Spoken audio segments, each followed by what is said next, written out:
Hi, I'm Andrew Kay. I'm the Managing Director of Silicon Valley Robotics and the VP for Global Robotics for the Association for Manufacturing Technology.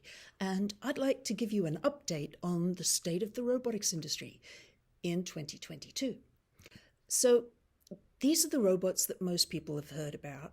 I call it Robotics 1.0. These are the dirty, dull, dangerous robots. And they're also very dumb, not smart machines at all. Now, this is a well-established industry with going back to 50, 60 years or more, and is primarily seen doing things like automotive assembly, welding, painting, spraying, mining, and, as I said, other difficult, dirty, dull, dangerous tasks. It's currently worth around 18 billion in immediate revenue, with an approximated 50 billion when you include services and software or systems engineering costs. Now, the reality is, most of the robotics companies that I see simply didn't exist 10 years ago, and they're not really well accounted for in these kind of industry statistics. So I check the investment figures and mergers and acquisitions to get real insight into what is actually happening in the robotics industry and where are the emerging companies that you need to pay attention to. And an example of this is you've got a classic hockey stick shaped graph here.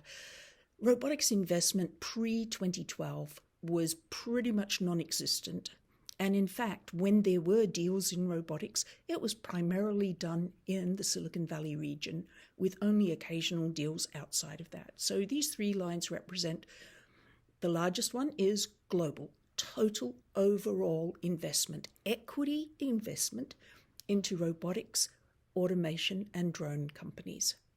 And then the red line is the is the USA line, and the gold line is the Californian companies, primarily in the Silicon Valley, San Francisco Bay Area. Now, one of the things you can start to see from these figures is that California, our region, is really a leading indicator. We see the investment first. We also, potentially because we had more small startups en masse, we were hit by the pandemic pretty significantly. About 2 years worth of very early stage companies were wiped out. Meanwhile, however, the demand for robotics has just increased through the roof. Now, let's talk a little bit more about what stage companies we're at. And I was actually pleasantly surprised to see just how similar the percentages of seed stage companies were globally, in the USA, and in the California region, because this is a sign of healthy growth. Again, you can see that the Californian region is a leading indicator. We had a lot of early seed stage startups before that had trickled through into the rest of the robotics industry around the world. Now, it might look like that percentage is getting lower, and that's a bad thing, but this is not reflected in terms of the total numbers of companies. This is simply the proportion of seed and Series A stage companies compared to later stage companies. And so this is actually a really good sign of the robotics industry maturing, or at least the startup side, the Robotics 2.0 side of the robotics industry, getting larger, stronger. And you can see this here when it comes to the total number of companies. And we've got a great bump globally, which is, to my mind, not reflecting quality quite so much as it's reflecting the fact that every country has realized that they have to have activity in these emerging fields of robotics. And there's a lot of initiatives, robotics clusters, government initiatives, and funding sources being set up to support early stage robotics companies. Now, that is great. As I said, quantity, not always to be confused with quality. And that's why the follow-on figures, which companies are succeeding in getting next stages of rounds is a very important figure. And as said, California is a leading indicator of what's being invested in robotics-wise. We see that pandemic dip there, but we're only partway into 22, and I can guarantee you that that pandemic dip, we've recovered from it. And in fact, in 2021, the total global investment into robotics, equity funding, was $33 billion. That is a massive amount, and it is double what it was 2 years prior to that. And that's a reflection of the increased demand for advanced robotics and automation. E-commerce. We all became addicted to e-commerce during the pandemic. It became an essential way for businesses to operate and for goods to move from production to people. So as said, e-commerce is driving the automation adoption. And these were some projections from early pandemic where, as said, we saw a dip. We saw a lot of companies getting very, very cautious and worried about their own survival. And then those that survived the first few months started investing heavily into dealing with supply chain shortages, bringing their automation and their production closer to home, and delivering things to consumers with as fewer obstacles as possible. Not to mention the fact that working within factories, within production facilities, and within retail facilities needed to become as hands-free as possible.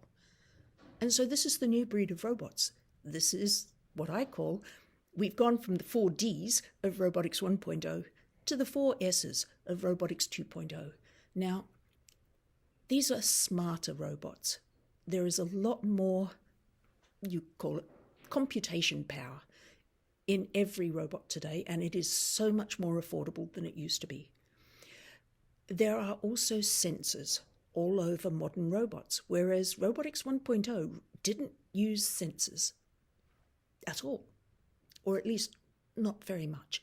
Now we've gone from the sensors at the top of that self-driving car from 2005 cost twice as much as the car. Now, the sort of sensors that you need on a self-driving car are significantly more affordable, and you can probably get the brand new car for more than you're paying for the sensors on it. And certainly that's what some companies who are going solely for computer vision are relying on. Now, those two things together, smarter and sensors, make for safer robots. Safer robots includes the ability to operate adjacent to people, with people, next to people. And it is essential that we have safe robots to do that. But what that means is that we can now have robots deployed doing simple tasks or single tasks like managing inventory in a retail store, or providing beverages, or carrying food trays, or making deliveries. And in fact, that's one of the biggest components of Robotics 2.0 on the e-commerce direction. Now, I think if you remember the first slide where I talked about Robotics 1.0 totaling about 18 billion in revenue, that is increasing all the time. It doesn't mean that Robotics 1.0 is not relevant. Far, far from it. Demand is outstripping supply. However, as said, growth in Robotics 1.0 is growing exponentially. However, that figure of 18 billion to maybe a total 50 billion in revenue value per year, we're starting to see investment per year of 33 billion into new robotics companies. And if we start to talk about mergers, acquisitions, and IPOs, then we are seeing robotics companies valued at over $1 billion, well over $1 billion in a number of cases. So even if some of these companies are not doing huge revenue yet, they are growing massively, and they will be the huge revenue generators of the future. And the ones you're most familiar with aren't necessarily the companies that are going to be following through. We have a lot of self-driving car unicorn companies, but it's really self-driving anything. And that doesn't mean on the roads necessarily. Self-driving in the sky, self-driving on the sea, self-driving on the sidewalk.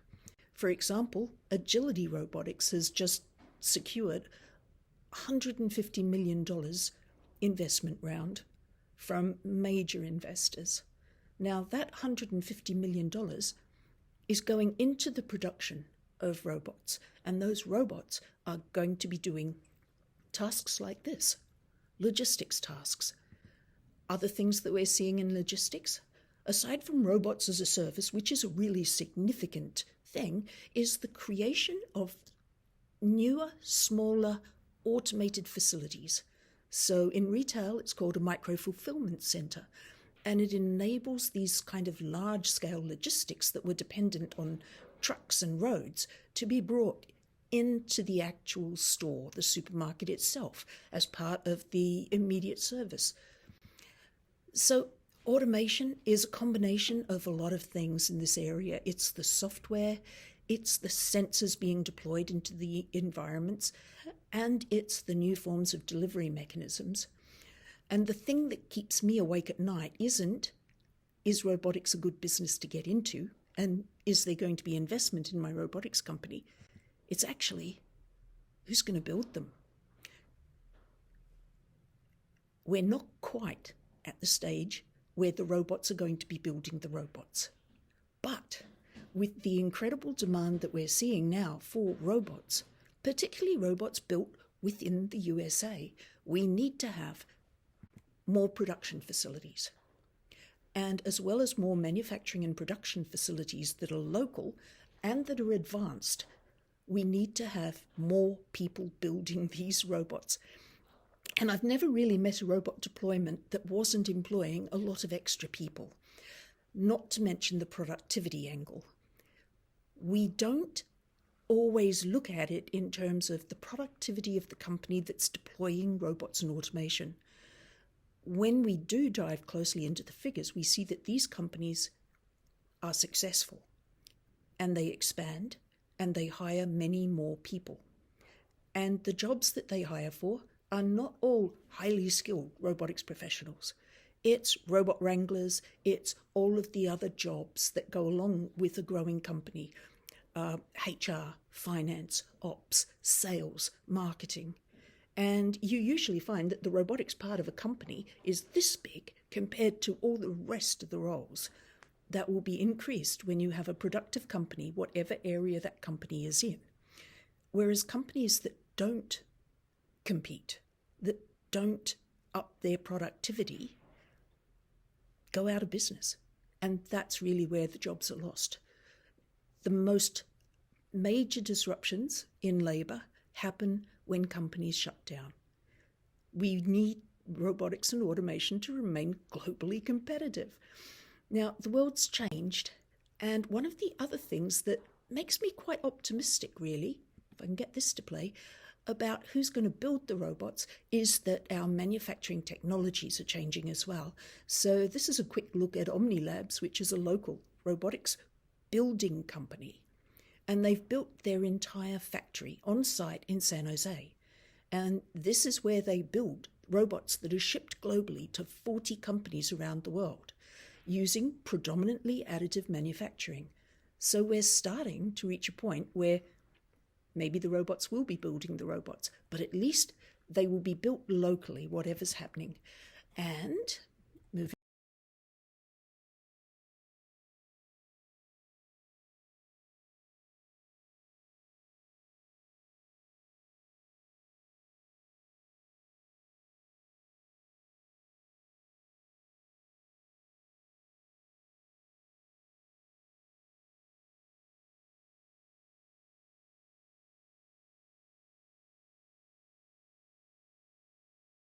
along, this is already happening. But as William Gibson said, the future's already here. It's just not very evenly distributed. So I want the state of the robotics industry to give you a bit of an idea of what's actually happening now and what's coming down the pipeline. Now, there's some takeaways in this. One of the ones that I do want to draw attention to is leasing robots, robots as a service. That is the easiest way for you to prove that robotics is going to be useful, productive in your facility, and it requires the lowest immediate outlay of capital. And we've seen a rash of new robotics companies that are addressing this, that are providing robots as a service in all sorts of different fashions. Now, if you have questions, that's my email, and I'd love to hear from you. Thanks.